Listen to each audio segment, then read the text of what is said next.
독재자를 영웅으로 만들 때 사람들에 의해서 독재자의 어린 시절이 미화되거나 과장되거나 인위적으로 역사가 만들어지는 경우들이 있습니다. 북한의 김일성에 대한 이야기도 그런 이야기들이 많다고 하죠. 축지법을 썼다. 그냥 눈 깜짝할 사이에 여기서 공간이동을 막 100m, 200m 막 이렇게 하는 거예요. 그게 가능할까? 중국 무협지 소설에나 나오는 그런 이야기인데 어쨌든 김일성이 그렇게 했다. 요즘은 그 김정은 그 손자가 그래도 좀 교육을 받아서 그런지 그런 것들을 잘 인정하지 않는 듯한 그런 언행을 해서 화제가 되기도 했습니다. 인류의 구원자, 죄인들을 구원하기 위해서 오신 예수님, 그 예수님의 어린 시절에 대한 기록은 어떻습니까? 성경에 보면은 예수님의 탄생에 대한 기록은 조금씩 나와 있지만 예수님의 어린 시절에 대한 기록은 거의 나와 있지 않고 오늘 본문에 나오는 내용이 예수님의 어린 시절에 대한 기록의 전부인 것을 알 수가 있습니다. 예수님의 어린 시절을 오늘 본문 40절과 52절은 내용적으로는 비슷한데 거의 반복하며 예수님께서 자라며 강하여지고 지혜가 충만하며 하나님의 은혜가 그 위에 있더라. 또 52절에 보면 지혜와 키가 자라가며 하나님과 사람들에게 더욱 사랑스러워 가시더라. 이렇게 소개를 하고 있어요. 자, 이것을 네 가지로 보면 예수님은 네 가지 면에서 성장을 하셨습니다. 첫째는 육체적으로 성장을 하셨어요. 키가 자라고 강하여지셨어요. 두 번째로 정신적으로 성장하셨어요. 지혜가 자라셨습니다. 세 번째는 사회적인 성장이 있습니다. 인간관계에서도 성장을 하셔서 사람들에게 더욱 사랑스러워 가셨어요. 부모님의 사랑을 받으셨고 또 자라시면서 동생들도 태어났죠. 동생들과도 좋은 관계, 이웃과도 좋은 관계를 가졌음을 말해주고 있습니다. 신앙생활은 예수님의 가르침대로 이웃을 내 몸과 같이 사랑해야 됩니다. 이웃을 사랑하지 아니하면 반쪽 신앙생활이 50점. 그렇다고 그 사람이 하나님을 믿고 사랑하는 것이 100점이냐? 100점으로 쳐도 50점밖에 안 되는 것이죠.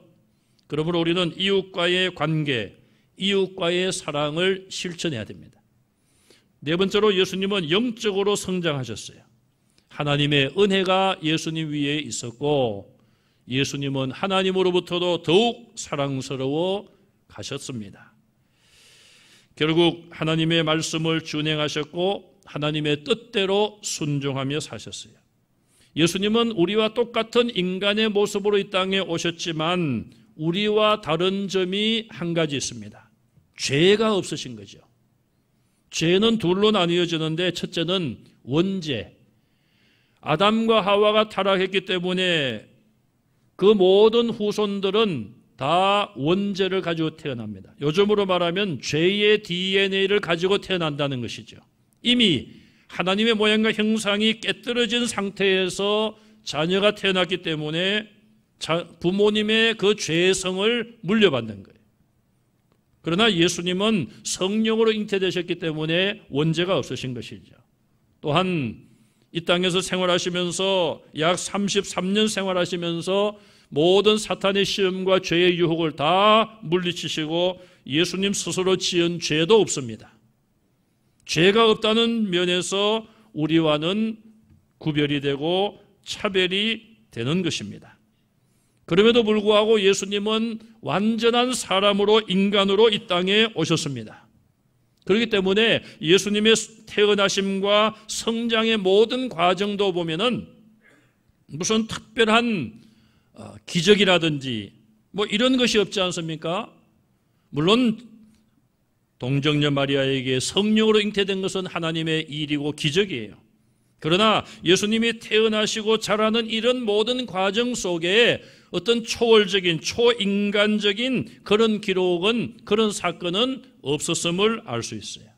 그 대신에 하나님과 모양과 형상대로 창조된, 타락하기 전에 아담도 만약에 타락하지 아니했다면은 예수님과 같은 이런 온전한 삶을 살 수가 있었을 것이고, 타락하지 않은 상태에서 자녀들이 태어났다면 예수님의 이 아름다운 모습처럼 성장할 수가 있었을 것입니다. 오늘 본문의 내용을 보시면 우리는 먼저 41절에서 예수님의 부모인 요셉과 마리아는 해마다 유월절에 예루살렘 성전으로 올라가서 절기를 지켜왔습니다. 이스라엘의 남자들 13세 전후하면 그들은 의무적으로 예루살렘 성전에 1년에 3번은 가야 했습니다. 3대 절기지요. 유월절과 또 맥추절이라고도 하고 오순절, 칠칠절 같은 말입니다. 우리가 지난주일 맥추감사주를 지켰는데 맥추절, 세 번째는 초막절이 초막절. 추수를 하여 하나님께 감사하는 절기. 자, 유월절과 맥추절과 초막절인데 오늘날도 우리는 현대교회도 비슷하게 이 절기를 지키고 있습니다. 유월절은 이스라엘 백성들이 애굽에서 해방된 날을 기념하고 애굽에서 보낸 마지막 날 밤에 애굽의 장자가 죽을 때에 어린 양을 죽여 피를 문설주에 발랐던 이스라엘 백성의 가정의 장자는 죽지 않았습니다. 내가 그 피를 보고 넘어가리라. 그 구약의 출애굽 때에 그 유월절, 이것은 그 이후에 지금부터 2000년 전 예수님이 이 땅에 오셔서 세상죄를 지고 가는 어린 양으로 십자가에서 피 흘려 돌아가심으로 누구든지 그 피를 믿는 자는 그 피가 그들의 마음에 영혼에 발려있는 그런 자, 예수 그리스도를 믿는 자는 지옥의 멸망이 넘어가리라.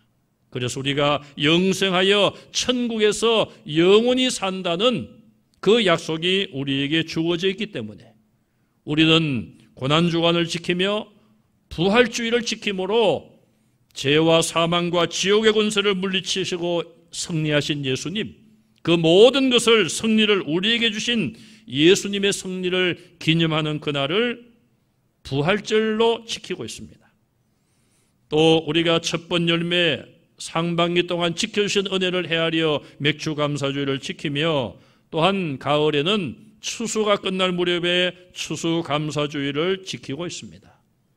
또 한 가지 예수님이 오신 성탄절을 기념하며 지키고 있죠. 어쨌든 예수님의 가정은 요셉과 마리아는 해마다 유월절 이 절기에 예루살렘 성전에 올라와서 하나님 앞에 제물을 바치며 제사를 드렸습니다. 신명기 16장 16절에 보면은 이스라엘의 모든 남자는 1년에 3차례 절기 때에 하나님 앞에 나와서 하나님을 배워야 된다. 하나님을 배우라. 그리고 그 하나님께 빈손으로 나오지 말라. 그렇게 말씀을 하면서 내 하나님 여호와께서 주신 복을 따라 내 힘대로 드릴지니라. 그렇게 말씀을 하고 있어요. 요셉의 가정은 이처럼 하나님의 율법을 잘 지켜왔습니다. 어떤 것이 우선순위인지를 알았습니다. 예수님은 그런 믿음의 가정에서 성장을 하셨습니다. 오늘날도 우리 성도들의 가정은 그 어떤 것보다 예배를 중요시해야 합니다. 어떤 교회는 예배가 이제 현장에 오지 못하는 경우들이 많으니까 가정마다 이 텔레비전이나 그런 걸 통해서 이제 이 온라인상으로 예배드리는 것을 찍어가지고 교회다가 제출하게 한다는 거예요. 예배를 드리나 안 드리나 감시하려고. 물론 뭐 감시의 의미도 있습니다만은 가정에서라도 예배를 꼭 드려라. 뭐 그런 의미가 있겠죠. 자, 가족들과 친지들이 언제 모입니까? 명절에 모이고 또 집안의 어르신들이 돌아가신 추도일에 모이죠. 모여서 무엇을 합니까? 지금도 그렇게 하는 가정이 있습니다만은 요즘은 힘드니까 식당에 가서 식사도 하고 서로 대화하고 교제하고 가정에서 음식을 만들어서 나누어 드시기도 합니다. 그런데 그 모임에서 가장 우선적이고 꼭 필요한 것은 바로 예배입니다. 하나님의 은혜에 감사해야 되고 우리에게 좋은 부모님, 조상들을 주신 하나님께 감사해야 되고 또 우리의 조상 선조들이 남기고 간 아름다운 신앙의 유산, 또 우리들을 사랑하신 그 사랑을 기억하는 그런 아름다운 교제가, 유익한 교제가 되어야 합니다. 명절에 모여서 그냥 고생만 하고 또 동서간에 던진 말, 친척간에 던진 말 때문에 상처만 받고 들어오고 그런 것은 바람직하지 못하죠. 우리의 가정들이, 믿음의 가문들이 정말 가정에서라도 예배에 힘쓰고 하나님을 찬송하고 기도하는 이런 아름다움이 있어야 할 것입니다. 구역 예배는 힘들지만 아직은 가정에서도 예배 드리지 말라 이런 것은 없으니까 그런 거 생기기 전에 열심히 예배 드리시기 바랍니다. 두 번째로 예수님은 12살 되셨을 때에 6월절에 예루살렘에 올라가서 생긴 사건이 오늘 본문에 나타나 있습니다. 자, 6월절을 지키면은 어떻게 지키는가? 처음 이틀 동안은 성전을 떠나지 않아야 된다고 합니다. 3일째가 되면은 절기의 중간 날이고 그때가 되면은 6월절 음식도 다 먹는 일이 끝나고 6월절 제물도 하나님 앞에 바쳐졌고 또 보리를 추수하여 하나님 앞에 흔들어 드리는 예식도 마쳐집니다. 그러면은 3일째부터는 귀가를 해도 되는 것입니다. 그래서 43절에 오면은 그 날들을 마치고 요셉과 마리아가 이제 3일째가 되었으니 모든 것이 거의 마쳐졌으니 집으로 돌아가게 된 것이죠. 그런데 집으로 돌아가다가 하루가 지나서 아들 예수께서 따라오지 않은 것을 발견한 거예요. 여러분들이 생각하실 때는 가족도 많지도 않았을 때인데 그 왜 자기 아들 예수가 같이 가는지 안 가는지도 몰랐을까? 그렇게 생각할지 몰라요.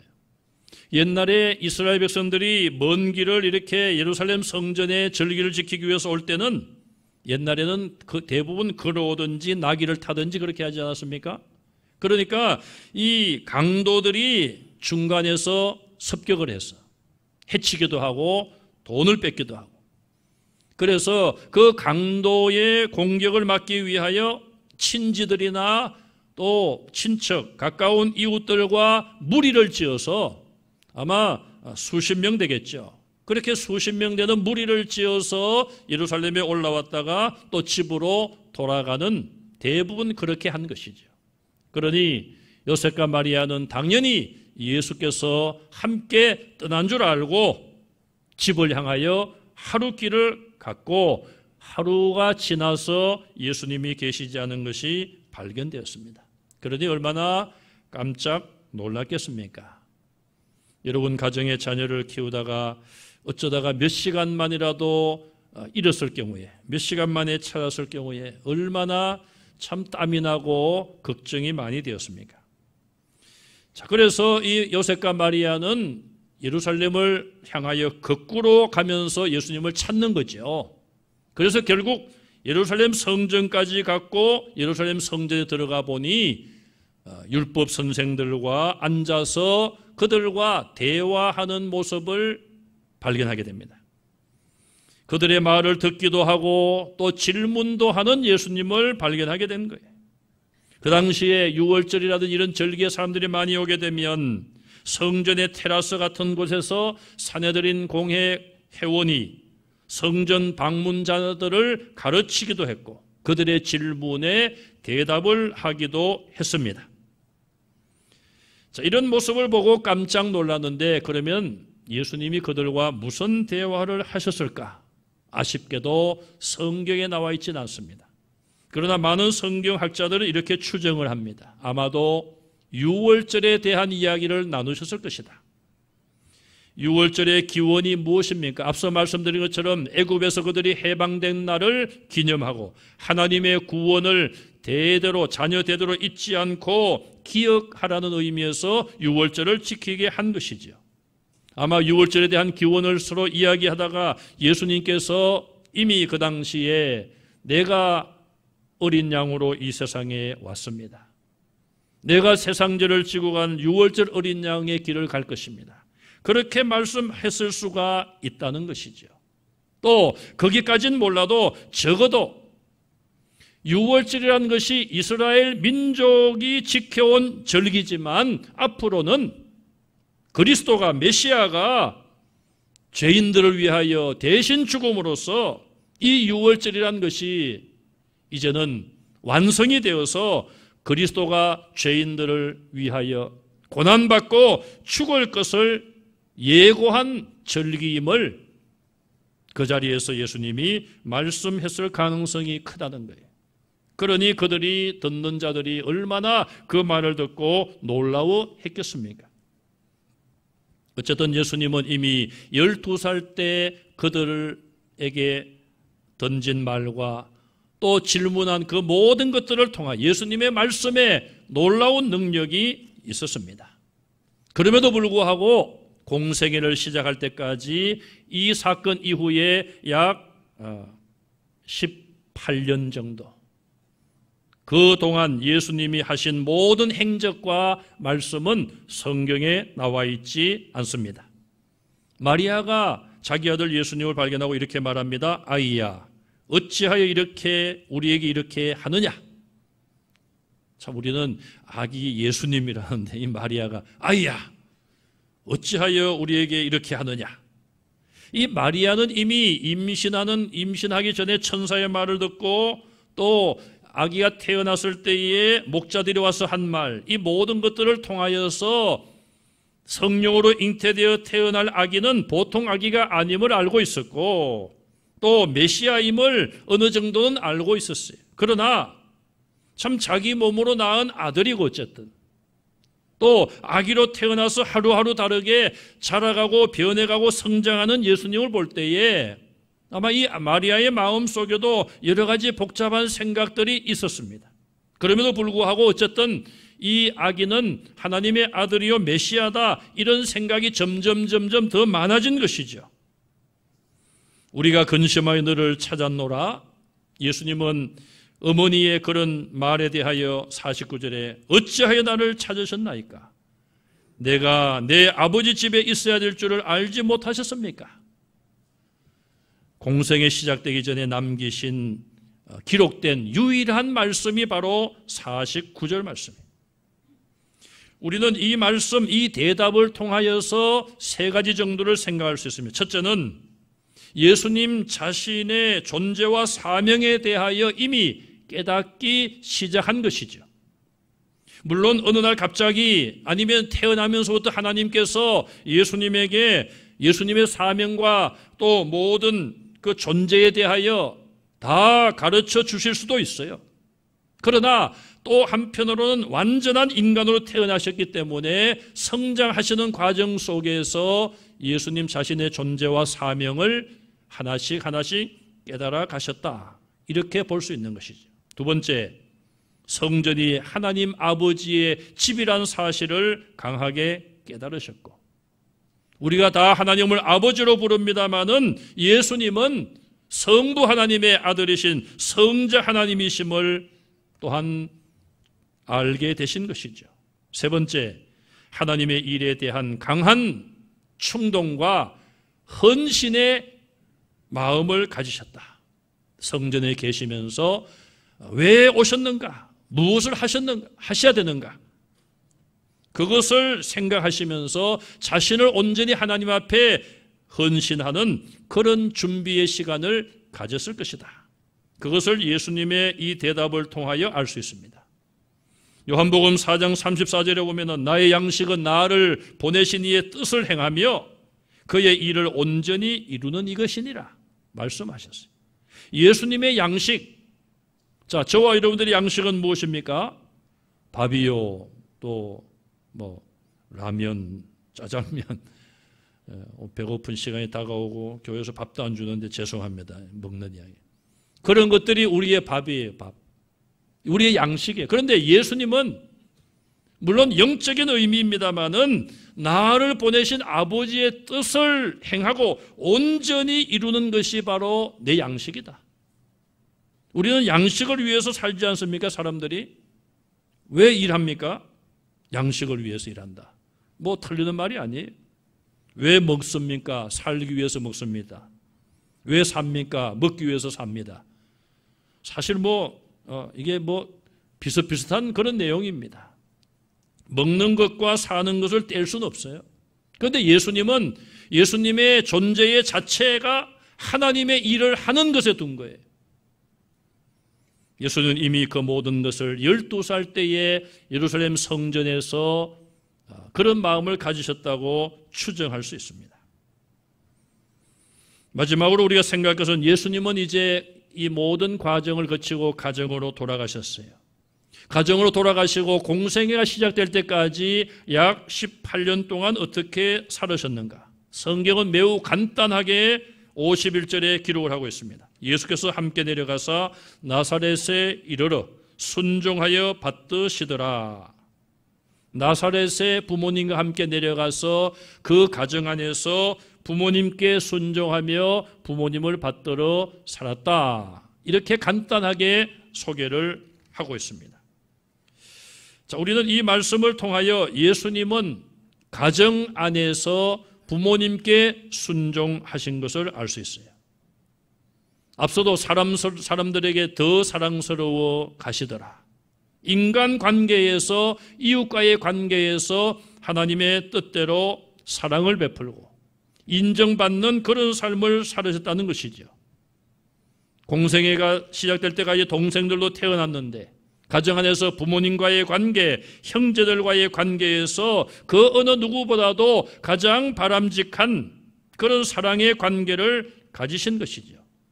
예수님의 동생들을 보면 그들이 예수님께서 십자가에서 죽으시고 부활하신 이후에 부활하시고 성천하신 이후에 그들도 예수님을 메시아로 믿게 됩니다. 자, 그 예수님의 가족들이 가졌던 어려움이 있지 않겠어요? 마리아와 요셉은 천사들로부터 직접 음성을 들은 사람들이니까 놔두고요. 그 동생들은 자기 형은 형인데 집안에서 자기 부모들이 자기 형 예수를 대하는 것을 보면은 좀 다르다고 말이죠. 그리고 아마도 자기 부모님들로부터 예수가 어떤 분인지 자기 형이 어떤 존재인지에 대해서 들었을 가능성도 있을 거예요. 그러나 어쨌든 그들도 인간이기 때문에 아니 우리 집에 우리 형인데 왜 우리 형은 특별한가? 그런 의문을 가질 수 있는 것이죠. 그래서 여러분 가족들 간의 이런 신앙적인 이 관계가 굉장히 중요하기도 하고 또 어렵기도 하다는 거예요. 무슨 이야기인가 하면 예를 들면은 부모님이 자기 자식이 목회하는 교회 예배 참석을 하고 성도로 생활하기가 어렵다는 거예요. 왜냐하면은 내 자식인데 목사라도 내 아들인데 이런 생각을 가지니까 어떤 하나님의 종으로서 그런 은혜를 받아야 되는데 그런 인간적인 어떤 장애물 때문에 어려움이 있다는 거예요. 그건 우리가 인간으로서 이해를 해야 되죠. 예수님의 동생들도 마찬가지였을 거예요. 그러나 예수님이 성경대로 말씀하신 대로 십자가에 못 박혀 죽으시고 3일 만에 부활하셨고 그들도 부활하신 예수님을 몇 번은 봤을 것이라 그렇게 우리가 생각할 수 있지 않나요?